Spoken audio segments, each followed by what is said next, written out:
Bueno, no se habla de otra cosa en términos internacionales que no sea de la invasión rusa a Ucrania, en gran medida porque andan todos muy preocupados de las posibilidades que un evento como este pueda escalar, pueda de alguna manera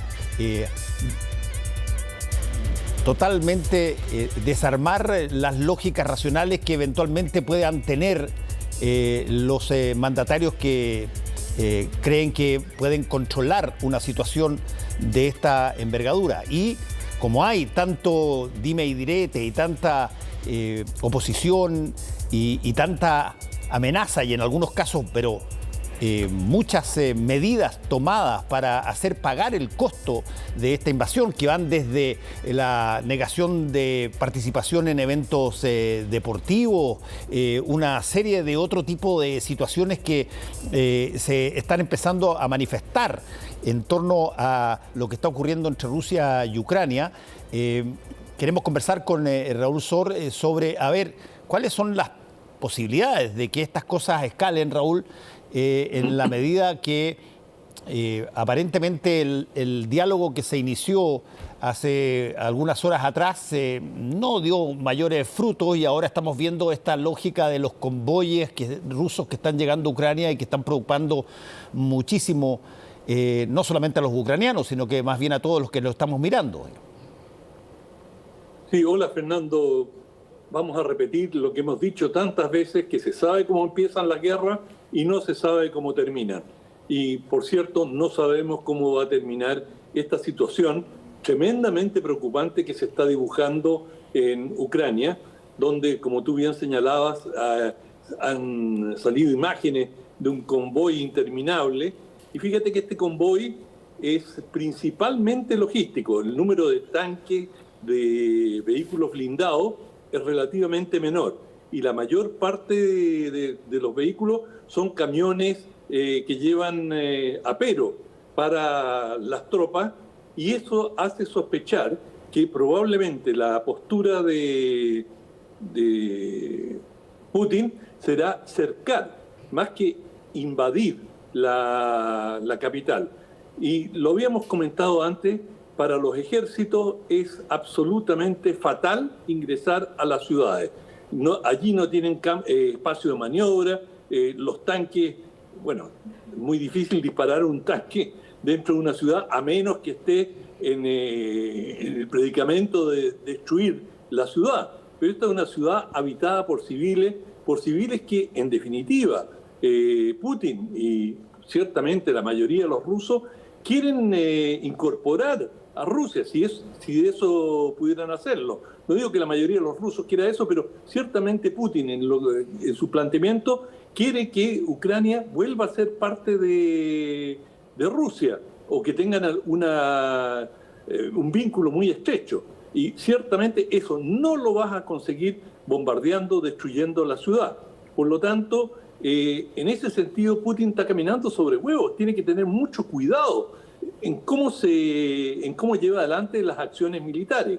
Y, por lo pronto, meter tanques y armamento pesado, artillería, dentro de la ciudad sería muy, muy complejo. Además, serían vulnerables a ataques por todos los costados. Han habido muchas imágenes difundiendo la fabricación de bombas Molotov, y esa es el arma más inocente de todas, es decir, está lleno de bazucas, de morteros, de otras armas de las cuales dispone el ejército, y algunas han sido distribuidas dentro de la ciudad. Ciertamente los ucranianos deben haber desplegado todos sus francotiradores en la región, de manera que dentro de una ciudad las bajas suben, pero en forma exponencial.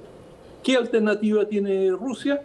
No entrar a la ciudad, o a lo mejor entrar a puntos muy precisos, sino que cercar la ciudad. Es decir, tenderle un cerco, en la cual, digamos, lo hicieron los alemanes en Leningrado durante la Segunda Guerra Mundial.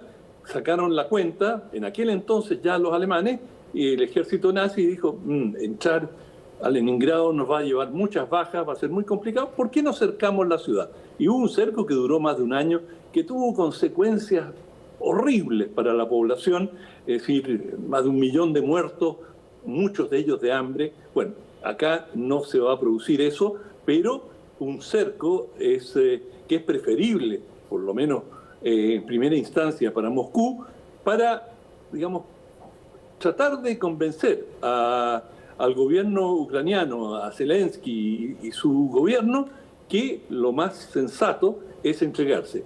Y ahí en el trasfondo de la imagen estamos viendo la antena de televisión que transmite la televisión estatal y los principales canales en Ucrania. Y esto es muy importante porque si va a haber un cerco, el que controla la información, es decir, la guerra psicológica, la dimensión psicológica de la guerra, más bien, es muy, muy importante. Y privar a los habitantes de la ciudad de una comunicación directa con su gobierno, ya es un paso que facilita lo que podríamos llamar el ablandamiento de los ciudadanos de Kiev, que por lo demás hay dos denominaciones, hay quienes dicen Kyiv, que es la denominación de Kiev, pero se pasó a llamar Kiev, que es más la denominación rusa, y ahora se vuelve, en muchos medios están planteando Kyiv para denominar la ciudad. Yo le sigo diciendo Kiev simplemente porque es a lo que estamos más acostumbrados, sí. Y bueno, ya veremos con el tiempo cuál va a ser la denominación definitiva de la capital de Ucrania. Pero la situación está absolutamente fluida, nadie tiene una idea, y ciertamente los rusos no lo van a decir, de cuáles son sus planes, pero hay algo que también es evidente, que el tiempo corre en contra de Rusia, es decir, cada día que se prolonga la invasión es un problema además de logístico, es un problema político y se genera mayor antagonismo a nivel internacional. De momento, no creo que Putin esté demasiado preocupado por eso. Las sanciones, las medidas que se están adoptando van a tardar un tiempo hasta que se proyecten o sean sentidas por el grueso de la población rusa. Pero de momento vamos a una situación extraordinariamente compleja, Fernando. Sí, ahora, ahí hay un punto que lo voy a de alguna manera manifestar con situaciones, si tú quieres, históricas. Cuando, se decide cruzar el Rubicón, básicamente esa frase queda establecida como una frase que dice: estamos en un momento dado que después de haber intentado quizás muchas otras cosas, se utiliza una conducta que no permite el retorno a la posición anterior, el punto de no retorno, cruzar el Rubicón. ¿Cuál es el punto de no retorno aquí? Porque lo que hemos visto hasta ahora, y lo hemos estado conversando estos últimos días, es que Rusia manda sus tropas, lanza unos bombardeos por aquí, por acá, empieza a escalar el asunto en términos de atacar blancos más específicos. Vimos lo que pasó con la antena de la televisión.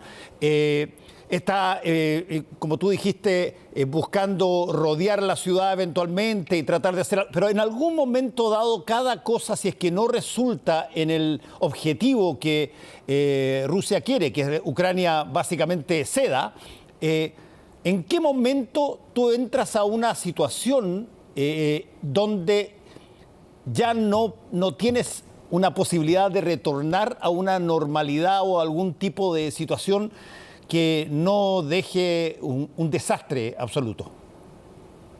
Bueno, eso habrá que verlo en las negociaciones. ¿Qué están dispuestos a ceder los rusos? Seguramente, si Ucrania diera garantías de que no va a ingresar a la OTAN, eso ya sería, a la Organización del Tratado del Atlántico Norte, sería algo que Putin puede exhibir como una victoria y decirle a los rusos: mira, si nosotros no hubiésemos ingresado allí, no habríamos logrado neutralizar a Ucrania el hecho que entrara a la OTAN eventualmente significaba que nos iban a poder poner armas de cohetería e incluso armas nucleares en las puertas de nuestra casa.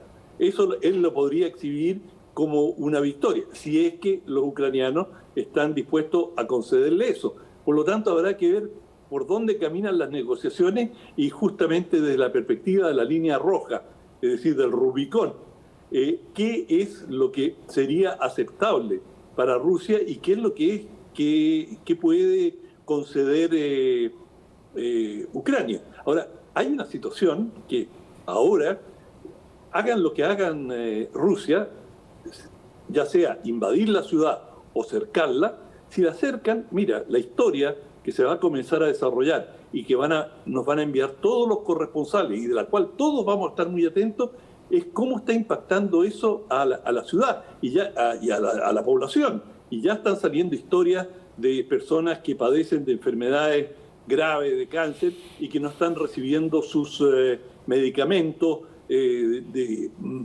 padres desesperados que tienen niños que ya no están logrando la atención que necesitan en los hospitales. Bueno, eso se va a multiplicar. E imagínate cuando comience el hambre. Es decir, y el hambre en una ciudad puede ceñirse muy rápidamente. Es decir, ya se habla de que los supermercados están vacíos, que cuesta conseguir muchos insumos, la gente está tratando de comprar todo el alimento enlatado, sabiendo que ya la comida fresca se va a hacer muy escasa, es decir, la gente que trae de parcelas, como en todas partes, las ferias, por así decirlo, no van a tener insumos. Entonces, la crisis, o sea, el drama humano va a tomar una dimensión impresionante. Y las guerras se ganan con armas, pero también se ganan con opinión pública. El mundo tiene sentimientos. Los rusos, el pueblo ruso, aunque no reciba toda la información que pueda lograr, porque ya hay una censura importante de los medios en Rusia, de todas maneras hay vasos comunicantes, están las redes sociales, y para los rusos, para la gran mayoría del pueblo ruso, no va a ser indiferente lo que ocurra en Ucrania, y ni hablar de países vecinos, y esto puede elevar enormemente la temperatura emocional que rodea la guerra.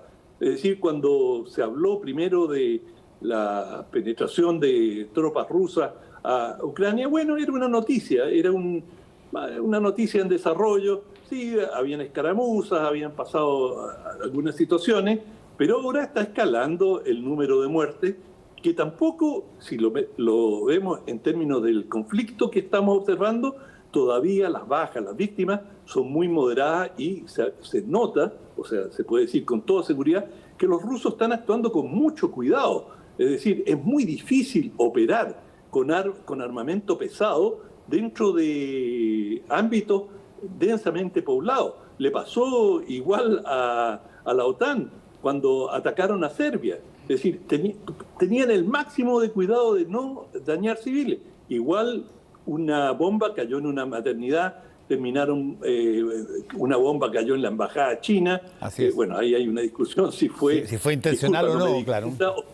Deliberado, pero igual hubo bajas civiles, y es inevitable, porque cuando tú pones ese poder de fuego dentro de zonas lugares densamente poblados, inevitablemente, con todo el cuidado que tú pongas, vas a generar bajas civiles, y eso está ocurriendo, aunque yo te diría que hasta el momento, dado el enorme despliegue militar que ha hecho Rusia en Ucrania, son moderadas, y esa moderación te habla que los rusos están teniendo cuidado de limitar las bajas hasta donde les resulte posible. Sí, es cierto. A medida que va avanzando el conflicto se va complicando. Sí, es cierto, Raúl, pero a ver, si es que es totalmente distinta una cosa de otra. Si es que yo tengo un problema, qué sé yo, con qué sé yo, uno de mis hijos, y le subo la voz y lo maltrato, si tú quieres, verbalmente, por alguna cosa que no me parece que él haga, yo voy después, me arrepiento profundamente, le pido disculpas y lo más probable es que ese tipo de cosas, igualmente si pasa al revés, bueno, no sea una cosa medular extraordinariamente importante dentro de la relación que se tenga a futuro. Pero si que yo meto tanques a otro país, bombardeo edificios, mato gente en función de una cosa y después digo, mira, ya creo que ya es suficiente, no voy a escalar más porque soy cuidadoso en esto. Perdona, pero las víctimas quedan y la ciudad está hecha a cohete, digamos. Y por lo tanto, ¿cómo se reconstituye, una vez de que estas cosas puedan eventualmente pasar, ese tipo de trauma? Absolutamente, efectivamente, y ese es el gran riesgo que está corriendo Rusia de generar un foso, un abismo con Ucrania y que haya, lo que tú ya, hablabas al comienzo, un punto de no retorno, que se radicalice aún más los temores e incluso el odio de muchos ucranianos al ver vejado su país y que esto no sea tan fácilmente subsanable. La esperanza, yo te quería señalar de que se nota una diferencia enorme entre esta intervención rusa y la intervención que hicieron en Chechenia. En Chechenia, que era una república soviética al sur de Rusia, bueno, el ejército rojo entró a sangre y fuego. Sí, la pasaron por arriba. Y arrasaron con Chechenia, destruyeron sus ciudades, en fin, fue un despliegue de fuerza absolutamente brutal. Es en relación a esa situación de este mismo ejército, aunque no necesariamente el mismo gobierno, lo que te digo que ahí se aprecia un cuidado, aunque ese cuidado, como tú bien señalas, igual termina causando víctimas, termina causando dolor, pero el contraste entre Chechenia y Ucrania es importante de tener en cuenta. ¿Cuánto se va a radicalizar la situación? ¿Cómo va a evolucionar? Es muy difícil de saber, Fernando, y el tiempo lo dirá. Pero Rusia está tomando un riesgo enorme. Yo no sé cuán calculado fue ese riesgo, hasta qué punto Putin contaba con la resistencia de Ucrania, contaba con una solidaridad tan formidable como la que Occidente le está ofreciendo a los ucranianos. Ahí acuérdate que en términos de Occidente hay Occidente y Occidente, porque hay muchos países que tienen gobiernos que han apoyado a Putin en esto porque advierten un germen nacionalista que ellos también creen que es conveniente para sus propios países, digamos. Así que por eso es que es tan tremendamente compleja la situación. Tienes toda la razón. Es bastante impredecible y también en Occidente. Es decir, Putin se ha transformado en el adalid, en el campeón de los ultranacionalistas. Claro. Y son ultranacionalistas variopintos. Pero el grueso es de extrema derecha, como ya lo comentábamos.